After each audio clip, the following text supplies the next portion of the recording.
Pensionistët tashmë mund të marrin pensionin së bashku me shtesën në të gjitha pikat e shpërndarjes së pensioneve. Drejtoresha e Institutit të Sigurimeve Shoqërore, Vjollca Brau, shpjegoi se ata pensionistë të cilët nuk e kanë marrë ende rritjen e pensioneve për muajin korrik, do të mund që ta marrin atë me pensionin e muajit gusht. Dua të theksoj se vendimi për rritjen e pensioneve ka filluar me datën 1 korrik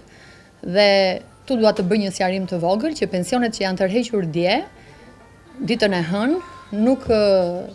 janë llogaritur me rritjen, por rritja e tyre do të merret në muajin gusht, domethënë do të merret pensioni i rritur së bashku me diferencën e muajit korrik. Sipas drejtoreshës, rritja e pensioneve është realizuar në masën 4% për qytetin dhe 5% për fshatin. Rritjen e pensionit në masën 4% do ta përfitojnë të gjithë pensionet e pleqërisë, pensionet e invaliditetit dhe pensionet familjare në qytet, ndërsa rritjen prej 5% do ta përfitojnë pensionet e pleqërisë, pensionet e invaliditetit dhe pensionet familjare në fshat.